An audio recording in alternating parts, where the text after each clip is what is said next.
नमस्कार भक्तों, राधे राधे, जय श्री कृष्ण। बरकत देवता की कथा। ओम नमो भगवते वासुदेवाय नमः। आप सभी का दिन शुभ हो। वैशाख मास हिंदू धर्म में अत्यंत पुण्यदायी और फलदायी माना जाता है। यह महीना विशेष रूप से भगवान विष्णु को प्रिय होता है। इस समय किए गए स्नान, दान, जप और कथा स्वर्ण का फल अनेक गुणा बढ़ जाता है। इसी मास में बरकत देवता की कथा सुनने का विशेष महत्व बताया गया है। वैशाख मास में बरकत देवता की कथा सुनना या सुनाना शास्त्रों में अत्यंत फलदायी बताया गया है। वैशाख मास में बरकत देवता की कथा सुनने मात्र से दरिद्रता का नाश होता है, अन्न और धन में वृद्धि होती है, पापों का क्षय होता है, गृहस्थ जीवन में सुख शांति की प्राप्ति होती है और भगवान की विशेष कृपा सदा सर्वदा बनी रहती है। तो चलिए रसपान करते हैं आज की इस पावन कथा का।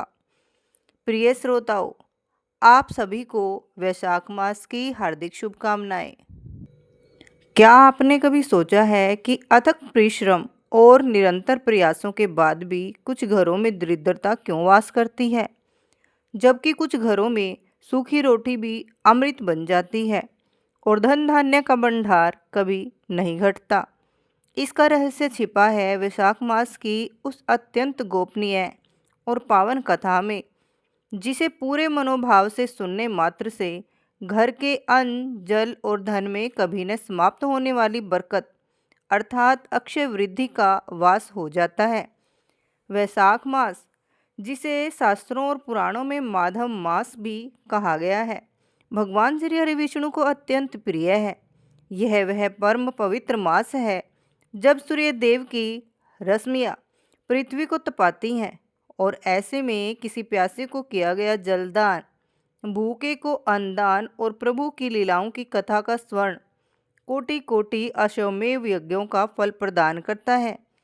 स्कंद पुराण और पद्म पुराण के अनुसार वैशाख मास में जो प्राणी प्रातःकाल स्नान कर भगवान जनार्दन की उपासना करता है और वैशाख महात्म्य की कथाओं का स्मरण करता है, उसके जन्म जन्मांतर के संचित पाप भस्म हो जाते हैं। इसी महापुण्य मास में बरकत देवता की महिमा का गान किया जाता है। बरकत, जो मात्र भौतिक धन नहीं अपितु जीवन में संतोष, तृप्ति, शांति और अक्षय संपदा का साक्षात स्वरूप है। शास्त्रों में वर्णित है कि बरकत देवता की उत्पत्ति समुद्र मंथन के समय जगत जननी माता लक्ष्मी के प्रकाट्य के साथ ही उनके एक सूक्ष्म अत्यंत तेजोमय अंश के रूप में हुई थी। जहाँ माता लक्ष्मी धन और ऐश्वर्य की देवी है, वहीं बरकत देवता उस धन में स्थिरता, सकारात्मक वृद्धि और परम शांति का संचार करने वाले अधिष्ठाता हैं। उनका स्वरूप अत्यंत मनोहारी, शांत और अलौकिक है। वे प्रातःकालीन उदय होते हुए सूर्य के समान अरुण आभा लिए हुए हैं। उनके वस्त्र स्वर्णिम पीताम्बर हैं और उनके चार भुजों में क्रमशः धान की सुनहरी बालियां, एक कभी न रितने वाला क्षपात्र, अमूल्य अमृत कलश और अभय मुद्रा सुशोभित है।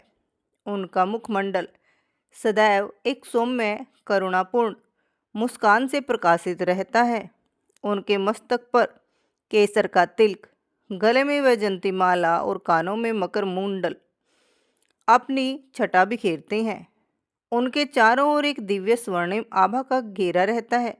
बरकत देवता की यह विशेषता है कि वे किसी के पत्र पुकारने से नहीं आते, बल्कि वे उस घर में स्वयं अदृश्य रूप से खींचे चले आते हैं जहाँ स्त्रियों का सम्मान होता है, जहाँ अन्न का एक दाना भी व्यर्थ नहीं फेंका जाता और जहाँ ईश्वर की सत्ता के प्रति अटूट विश्वास होता है।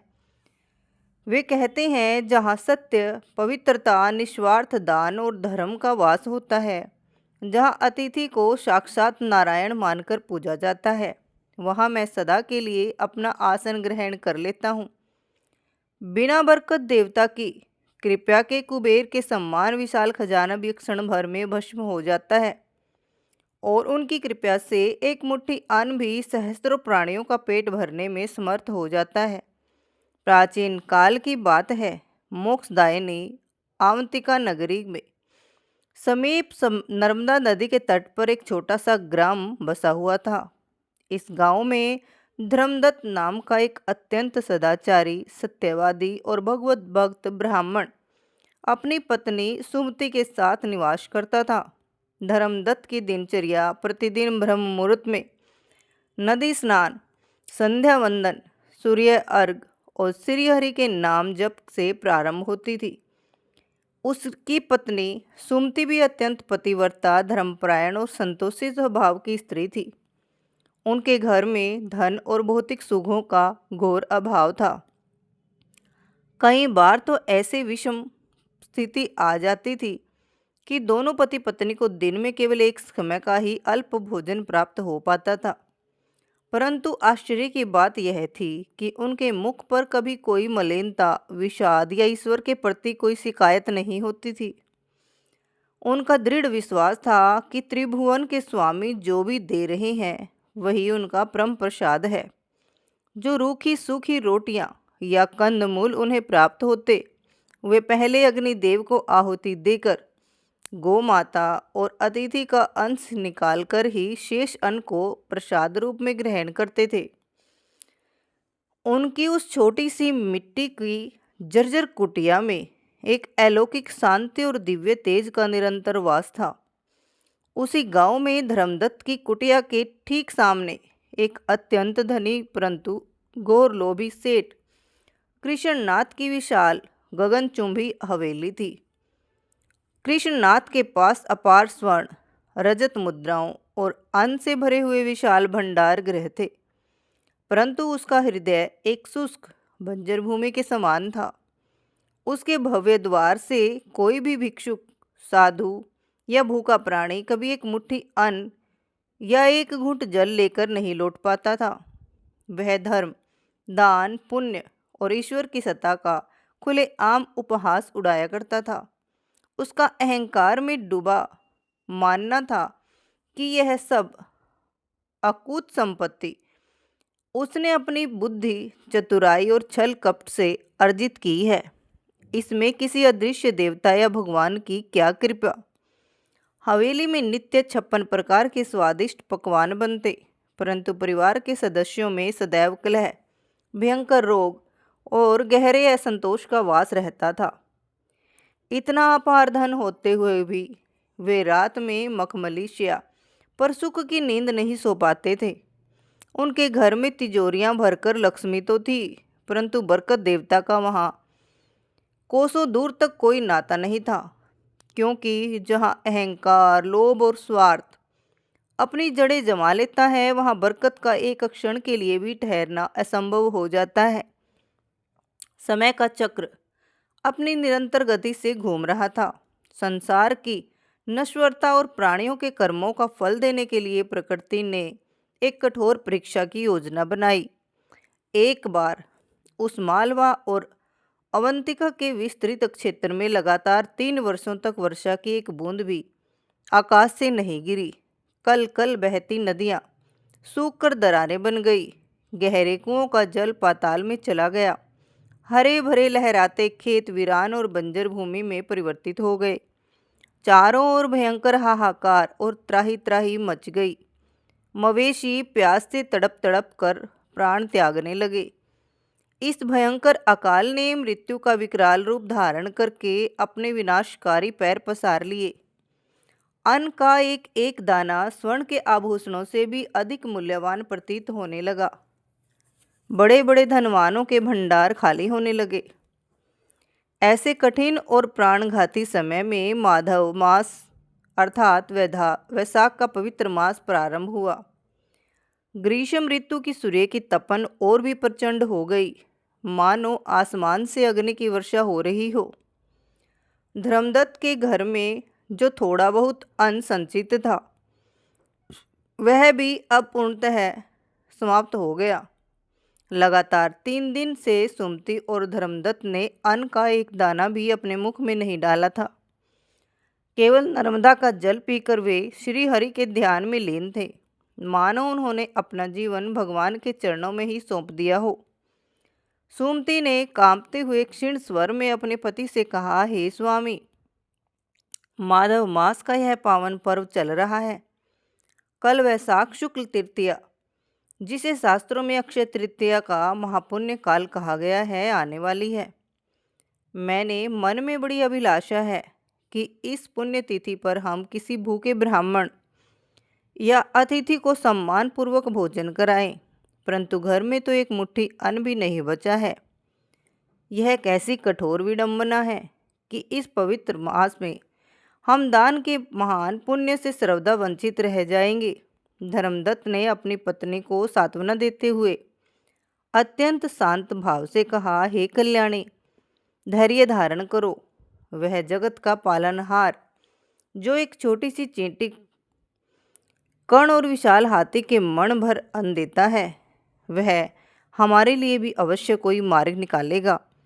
यदि हमारी श्रद्धा और भक्ति सच्ची है तो नारायण हमारी पुकार अवश्य सुनेंगे। तुम कल प्रातः काल उठकर घर को शुद्ध गोबर से लीपना, द्वार पर चौक पूरना और स्नान करके भगवान विष्णु की पूजा करना। अतिथि और उसके भोजन का प्रबंध ईश्वर स्वयं करेंगे। दूसरी ओर उस महाअकाल में कृपणनाथ के विशाल अन्न भंडार भी अब तेजी से घट रहे थे। उसने मृत्यु और भूखमरी से भयभीत होकर अपने सभी अन्न और स्वर्ण के भंडार ग्रहों पर लोहे के बड़े बड़े ताले जड़ दिए और रात दिन के लिए सशस्त्र पहरेदार बिठा दिए। उसका परिवार स्वयं भी इस भाव से आधा पेट भोजन करने लगा कि कहीं भविष्य में अन्न पूर्णतः समाप्त न हो जाए। कृपणनाथ की तिजोरियां सोने चांदी के सिक्कों से लबालब भरी हुई थी, लेकिन जब अन्न का ही भयंकर अकाल पड़ गया तो वह सारा चमकता स्वर्ण उसे मिट्टी के ढेलों के समान व्यर्थ प्रतीत होने लगा। स्वर्ण को खाकर तो प्राण नहीं बचाए जा सकते थे, फिर भी उसके पाषाण हृदय में रत्ती भर भी करुणा नहीं जागी। जब भूख से तड़पते हुए कंकाल बन चुके गांव वाले उसके द्वार पर मुट्ठी भर ज्वार या बाजरा मांगने आते तो वह उन्हें अपने क्रूर पहरेदारों से धक्के मारकर बाहर निकलवा देता। उसका अहंकार अभी भी उसी चरम पर था। वह मूर्ख सोचता था कि उसका एकत्रित किया हुआ धन उसे इस अकाल रूपी काल के ग्रास से भी बचा लेगा। वैशाख शुक्ल तृतीया की वह अत्यंत शुभ और पावन प्रातः वेला आ गई। धर्मदत्त और सुमति ने ब्रह्मुहूर्त में उठकर नर्मदा में स्नान किया। सुमति ने अपनी फटी हुई साड़ी का ही एक स्वच्छ भाग पहनकर पूरे घर को अत्यंत पवित्र किया। द्वार पर सुंदर रंगोली सजाई और एक कलश में शुद्ध जल भरकर रखा। उनके पास भगवान को अर्पित करने के लिए न नैवेद्य था न फल, केवल कुछ जंगली पुष्प और तुलसी दल ही थे। धर्मदत्त आंखें बंद किए ध्यानमग्न होकर भगवान श्री विष्णु और बरकत देवता का स्मरण करते हुए स्तोत्रों का पाठ करने लगे। उनका रोम नोम नारायण की भक्ति में डूबा हुआ था। तभी अचानक उनके द्वार पर एक अत्यंत वृद्ध, कृशकाय और तेजहीन साधु आकर खड़े हो गए। तेज चिलचिलाती धूप और कई दिनों की भयंकर भूख प्यास के कारण साधु के प्राण जैसे कंठ तक आ गए थे। उनके शरीर पर केवल हड्डियों का ढांचा शेष था। होठ पूरी तरह सूख चुके थे और पैर थरथरा रहे थे। कांपते हुए हाथों से अपनी पुरानी लाठी टिकाए उन्होंने अत्यंत क्षीण और करुण स्वर में पुकारा, भिक्षाम देहि। नारायण हरि, हे गृहस्थ, मैं 3 दिन से भूखा प्यासा हूँ। क्या इस पवित्र वैशाख मास में मुझे अभागे को थोड़ा जल और एक मुट्ठी अन्न मिलेगा? धर्मदत्त और सुमति ने जैसे ही उस दिन अतिथि को देखा, उनका हृदय करुणा और पीड़ा से भर गया। परंतु ठीक अगले ही क्षण उन्हें अपनी भयंकर दरिद्रता का कटु सत्य स्मरण हो आया। उनके घर में तो अन्न का एक भी कण नहीं था। स्वयं उन्होंने 3 दिनों से जल के अतिरिक्त कुछ ग्रहण नहीं किया था। क्या वे इस भूखे मृत्यु शैया पर खड़े अतिथि को खाली हाथ लौटा देंगे? अतिथि को शास्त्रों में साक्षात देवता माना गया है। और वैशाख के इस महापुण्य महीने में यदि कोई भूखा साधु उनके द्वार से निराश लौट गया तो उनके जन्म जन्मांतर के सारे पुण्य उसी क्षण भस्म हो जाएंगे। वैशाख मास का वह पवित्र व्रत जो उन्होंने बिना कुछ खाए पिए धारण किया था वह सदा के लिए खंडित हो जाएगा। धर्मदत्त की आंखों में बेबसी के आंसू झलक आए। सुमति भी द्वार की ओट में खड़ी होकर अपने भाग्य की इस कठोर परीक्षा पर रोने लगी। एक ओर घोर अकाल और भयंकर दरिद्रता मुंह बाए खड़ी थी तो दूसरी ओर उनकी धर्म आस्था और भगवान पर विश्वास की अग्नि परीक्षा थी। द्वार पर खड़ा वह वृद्ध साधु जो कोई और नहीं बल्कि स्वयं परम कृपालु बरकत देवता थे, जो इस तपते हुए वैशाख मास में एक निर्धन ब्राह्मण की सच्ची श्रद्धा को परखने के लिए भिक्षुक का रूप धरकर आए थे। अब एक टक धर्मदत्त के मुख की ओर देख रहे थे। धर्मदत्त ने अपने आंसुओं को पोंछा, अपनी व्यवस्था को एक ओर धकेला और तीव्र गति से आगे बढ़कर उस कृशकाय वृद्ध साधु के दोनों चरण कसकर पकड़ लिए। उसकी आंखों से झरते हुए आंसुओं ने साधु के धूल दूषित चरणों को भिगो दिया। हे महात्मन, हे देव, मेरे तो अहोभाग्य जग गए जो इस भीषण अकाल और त्राही त्राही के बीच वैशाख के इस परम पवित्र मास में मेरे इस दरिद्र नारायण के घर साक्षात नारायण अतिथि के रूप में पधारे हैं। शास्त्रों में कहा गया है, जिसके घर से अतिथि बिना सत्कार के लौट जाता है वह अपने सारे पाप उस गृहस्थ को दे जाता है और उसके सारे पुण्य अपने साथ ले जाता है। आप भीतर पधारें और मेरे इस सुने घर को अपने पावन चरणों से पवित्र करें। धर्मदत्त ने अत्यंत सम्मानपूर्वक उस वृद्ध साधु को अपनी कुटिया के भीतर लाया। उन्हें बैठने के लिए एक टूटी हुई परंतु स्वच्छ कुशाक की चटाई दी और स्वयं एक मिट्टी के पात्र में नर्मदा का शीतल जल लाकर उनके चरण धोए। वह चरणामृत उसने और उसकी पतिव्रता पत्नी सुमति ने अत्यंत श्रद्धा के साथ अपने मस्तक और नेत्रों पर धारण किया। सुमति अत्यंत भारी और कांपते कदमों से अपने सूनी रसोई की ओर गई। वहां मिट्टी के बर्तन कई दिनों से खुर्च खुर्च कर साफ किए जा चुके थे। चूल्हे में केवल ठंडी राख बची थी और अन्न के नाम पर एक तिनका भी नहीं था। वह रसोई में ही स्थापित भगवान श्री हरि विष्णु की एक छोटी सी शालिग्राम शिला के सामने घुटनों के बल बैठ गई और हाथ जोड़कर फूट फूट कर रोने लगी। हे माधव, हे केशव, हे दीनानाथ, मेरी लाज अब आपके ही हाथों में है। आप तो घट घट के वासी हैं। आप जानते हैं कि इस अकाल में हमारा क्या हाल है। मुझे और मेरे पति को चाहे इसी क्षण मृत्यु दे दो, हमें उसका कोई भय नहीं, परंतु मेरे द्वार से यह भूखा और प्यासा अतिथि आज खाली पेट न जाए। यदि आज यह साधु बिना भोजन किए लौट गया तो मैं इसी क्षण अपने प्राण त्याग दूंगी। उसकी यह करुण पुकार उस सूनी कुटिया की दीवारों से टकराकर मानो सीधे वैकुंठ तक पहुंच रही थी। इसी हृदय विदारक प्रार्थना के बीच सुमति की दृष्टि अचानक रसोई के एक सबसे अंधेरे और दुर्गम कोने में रखे एक पुराने जालों से घिरे मिट्टी के मटके पर पड़ी, जिसे वर्षों से किसी ने छुआ तक नहीं था। सुमति ने कांपते हाथों से जब उस धूल भरे मटके का ढक्कन हटाया तो उसके आश्चर्य और खुशी का कोई ठिकाना न रहा। उस मटके के तल में एक मुट्ठी साड़ी का चावल और थोड़े से छिलके वाले मूंग की दाल पड़ी थी। यह वास्तव में कोई चमत्कार था या सुमति की कोई बरसों पुरानी संचित बचत, जिसे वह पूरी तरह विस्मृत कर चुकी थी। परंतु उस भीषण अकाल और अन्न के घोर अभाव के क्षण में वह एक मुट्ठी अन्न उसे कुबेर के खजाने और त्रिभुवन की सबसे बड़ी संपत्ति से भी अधिक मूल्यवान और पवित्र प्रतीत हुआ। सुमति की आंखों से कृतज्ञता के आंसू बहने लगे। उसके मन ही मन नारायण को कोटि कोटि धन्यवाद किया। सुमति ने अत्यंत सावधानी से उस एक मुट्ठी चावल और मूंग को धोकर एक पुराने मिट्टी के पात्र में चूल्हे पर चढ़ाया। घर में ईंधन के लिए लकड़ियां समाप्त हो चुकी थी। तो उसने बिना एक क्षण सोचे अपने घर के एक पुराने छप्पर का बांस तोड़ लिया और उसी से अग्नि प्रज्वलित की।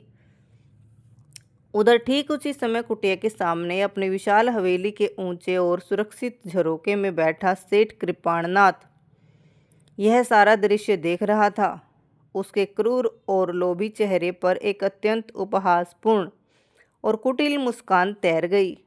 वह अपनी बहुमूल्य रेशमी चादर को ठीक करते हुए जोर जोर से हंसते हुए अपने सेवकों के साथ बड़बड़ाया, देखो उस मूर्ख और दरिद्र ब्राह्मण को, स्वयं 3 दिन से अन्न के एक दाने के लिए तरस रहा है, भूख से मरने की कगार पर खड़ा है और चला है एक भिखारी को पेट भरने। ऐसे ही मूर्ख और ढोंगी लोग इस दुनिया में सबसे अधिक दुख भोगते हैं। इसे व्यवहारिक ज्ञान नहीं है। मेरा खजाना देखो, मेरी दूरदृष्टि देखो। मैंने अकाल पड़ने से पूर्व ही अन्न और स्वर्ण के भंडार भर लिए थे। यह अकाल भी मेरा बाल बांका नहीं कर सका। और यह धर्मदत्त आज यह इस भिखारी को खिलाएगा और कल स्यों अपनी पत्नी के साथ तड़प तड़प कर मरेगा।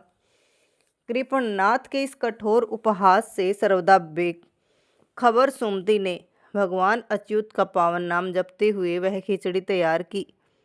उस खिचड़ी में डालने के लिए न नमक था, न हल्दी और न ही कोई सुगंधित मसाले, परंतु उसमें सुमति की अटूट श्रद्धा, उसका वात्सल्य, परोपकार की भावना और वैशाख मास के धर्म का दृश्य, परंतु अत्यंत शक्तिशाली अमृत अवश्य मिल गया था।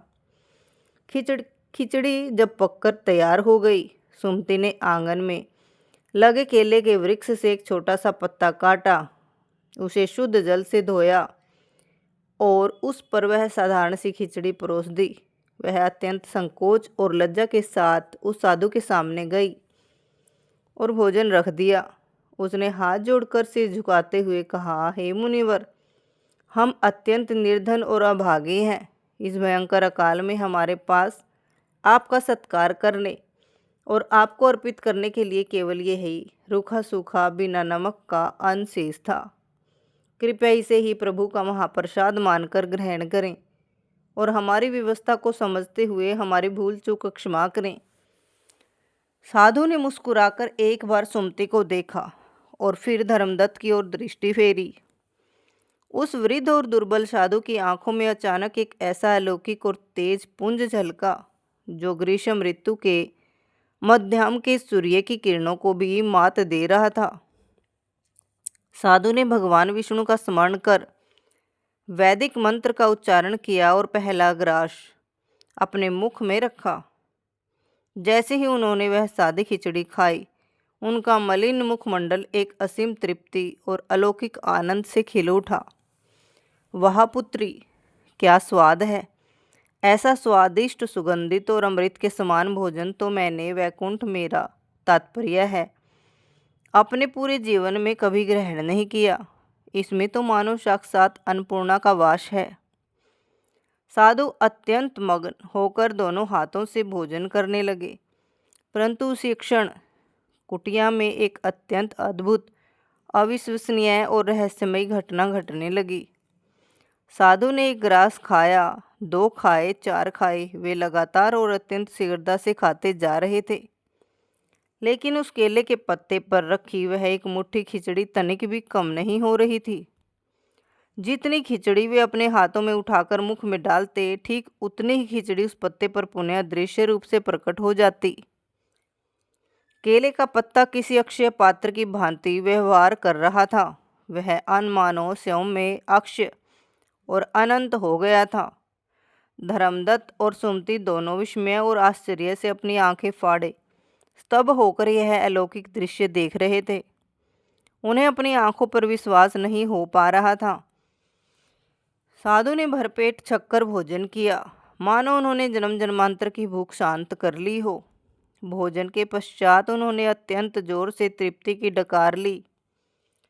जैसे ही साधु ने डकार ली, एक और महा आश्चर्य हुआ। धर्मदत्त और सुमति, जिन्होंने 3 दिन से जल की एक बूंद के अतिरिक्त कुछ ग्रहण नहीं किया था, उन्हें ऐसा प्रतीत हुआ मानो उनके भी पेट कंठ तक भर गए हों। उनकी 3 दिन की भयंकर भूख, कमजोरी और प्यास किसी जादुई और ऐश्वर्य तरीके से उसी क्षण छूमंतर हो गई।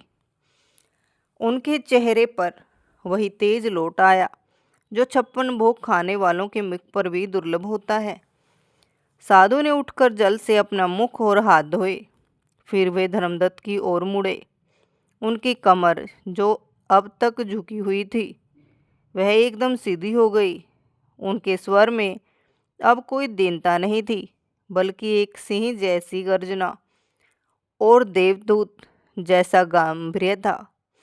उन्होंने धर्मदत्त के कंधे पर हाथ रखते हुए कहा, हे श्रेष्ठ और पुण्यात्मा ब्राह्मण, तुम्हारी परीक्षा पूर्ण हुई। तुम्हारे और तुम्हारी पत्नी के इस निस्वार्थ दान और धर्म की अटूट विश्वास ने मुझे तुम्हारे प्रेम के पास में बांध लिया है और मुझे जीवन भर के लिए तुम्हारा ऋणी कर दिया है। यह कहते हुए उस वृद्ध साधु का जीर्ण शीर्ण शरीर अचानक एक तीव्र स्वर्णिम और दिव्य प्रकाश से घिरने लगा।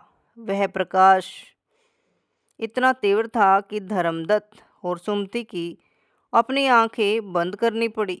जब उन्होंने कुछ क्षण पश्चात अपनी आंखें खोली तो उनके समक्ष जो दृश्य था उसने उनके रोम रोम को रोमांचित कर दिया। वहाँ वह वृद्ध और भिखारी साधु नहीं था, बल्कि उनके स्थान पर एक अत्यंत तेजोमय, अलौकिक और मनोहारी देव स्वरूप उपस्थित था। उनका वर्ण प्रातःकालीन उदय होते हुए सूर्य की अरुण आभा के समान दमक रहा था और पूरे कक्ष में एक दिव्य स्वर्णिम प्रकाश फैल गया था। वे अत्यंत मूल्यवान स्वर्णिम पीतांबर धारण किए हुए थे और उनकी 4 विशाल भुजाओं में क्रमशः धान की सुनहरी और लहलहाती बालियां, एक कभी न रितने वाला अमृत में अक्षय पात्र, अमूल्य रत्नों से जड़ित अमृत कलश और अभय मुद्रा सुशोभित थी। उनके मस्तक पर केसर और कस्तूरी का दिव्य तिलक जगमगा रहा था और गले में सुगंधित पारिजात पुष्पों तथा वैजंती की माला अपनी अद्भुत छटा बिखेर रही थी। कुटिया का कण कण उनके दिव्य प्रकाश और अष्टगंध की सुगंध से महक उठा। यह कोई और नहीं, साक्षात बरकत देवता का प्रकाट्य था। धर्मदत्त और सुमति इस ईश्वरीय और विराट स्वरूप को देखकर पूरी तरह अभिभूत हो गए। उनके हाथ स्वतः ही जुड़ गए और दोनों ने कांपते हुए शरीर के साथ भूमि पर गिरकर उन्हें साष्टांग दंडवत प्रणाम किया। उनकी आंखों से अविरल अश्रुधारा बह रही थी, जो अब दुख, विवशता या दरिद्रता के नहीं, अपितु परमानंद और ईश्वरीय साक्षात के आंसू थे। बरकत देवता ने अपने अमृत में अत्यंत मधुर और गंभीर स्वर में कहा, उठो वत्स, उठो कल्याणी, मैं तुम्हारी अगाध भक्ति, तुम्हारी निस्वार्थ सेवा और वैशाख मास के तुम्हारे इस कठोर धर्म पालन से अत्यंत प्रसन्न हूँ। मैं साक्षात बरकत हूँ। संसार के अज्ञानी मनुष्य मुझे भौतिक धन में घोंचते हैं, मुझे तिजोरियों के भीतर लोहे के तालों में बंद करना चाहते हैं, परंतु मैं वहाँ कभी नहीं टिकता। मेरा वास तो वहाँ होता है जहाँ हृदय में संतोष हो, जीवों के प्रति करुणा हो और नारायण की सत्ता पर अटूट विश्वास हो। इस भीषण अकाल में मृत्यु के द्वार पर खड़े होकर भी तुमने अपनी और अपने प्राणों की चिंता न करते हुए अपने हिस्से का अंतिम ग्रास मुझे अर्पण कर दिया। तुम्हारे इस मुट्ठी अन्न के दान ने वैशाख मास में किए जाने वाले कोटि कोटि अश्वमेव यज्ञों और स्वर्ण दान से भी अधिक पुण्य उत्पन्न किया गया है। आज से तुम्हारे इस घर में मेरा और माता लक्ष्मी का स्थायी रूप से निवास होगा। तुम्हारी यह कुटिया अब जन्म जन्मांतर तक धन धान्य, सुख शांति और परम ऐश्वर्य से पूर्ण रहेगी। तुम्हारा यह मिट्टी का साधारण पात्र आज से अक्षय पात्र बन गया है। इसमें से तुम जितना भी अन्न निकालोगे यह कभी रिक्त नहीं होगा। जाओ, इस अकाल में भूखे प्राणियों की रक्षा करो। जैसे ही बरकत देवता ने अपना यह परम आशीर्वाद दिया, वे एक दिव्य ज्योति में परिवर्तित होकर उसी अक्षय पात्र में समा गए और तभी एक और महाचमत्कार हुआ। धर्मदत्त की वह जर्जर और मिट्टी की कुटिया पलक झपकते ही एक सुंदर, दृढ़ और पवित्र भवन में परिवर्तित हो गई। घर के सभी पात्र शुद्ध अन्न और स्वर्ण मुद्राओं से झलकने लगे। परंतु यह धन किसी को रुलाकर कमाया गया धन नहीं था। यह बरकत युक्त धन था, जो मन में केवल शांति, परोपकार और ईश्वरीय भक्ति को जन्म देता था। धर्मदत्त और सुमति ने उसी क्षण उस अक्षय पात्र से अन्न निकालकर अकाल से पीड़ित संपूर्ण ग्रामवासियों के लिए एक विशाल सदावर्त अर्थात लंगर आरंभ कर दिया। जो भी प्राणी उनके द्वार पर आता, वह भरपेट स्वादिष्ट भोजन करके भगवान नारायण और बरकत देवता का गुणगान करते हुए आनंद से लौटता। वहीं दूसरी ओर सेठ कृपणनाथ की हवेली में प्रकृति और धर्म का कठोर न्याय अपना कार्य कर रहा था। उसी रात कृपणनाथ के विशाल अन्न भंडार ग्रहों से एक अजीब सी दुर्गंध उठने लगी। जब उसने घबराकर अपने बड़े बड़े लोहे के ताले खुलवाए तो उसके पैरों तले जमीन खिसक गई। उसके सारे अन्न के भंडारों में रातों रात भयानक रूप से घुन लग गया था। दिमकों ने अपना साम्राज्य बना लिया था और चूहों ने बोरियों को काटकर सारा अन्न मलमूत्र और मिट्टी में मिला दिया। जो थोड़ा बहुत अन्न बचा भी था, वह काले विषैले फुमन से ढककर पूर्णतः सड़ चुका था। कृपणनाथ छाती पीट पीट कर और बाल नोचकर विलाप करने लगा। उसने अपनी तिजोरियों से मुट्ठी भर भर के स्वर्ण मुद्राएं निकाली और पागलों की तरह गांवों में भागने लगा कि कोई इस सोने के बदले उसे केवल एक मुट्ठी अन्न दे दे। परंतु अकाल के उस भीषण समय में कोई भी उसका वह व्यर्थ सोना लेने को तैयार नहीं था। स्वर्ण मुद्राएं उसे जलते हुए अंगारों के समान प्रतीत होने लगी। उसकी सारी कुटिल चतुराई, उसका सारा अहंकार और उसका संचित धन एक ही पल में राख के ढेरों में बदल गया।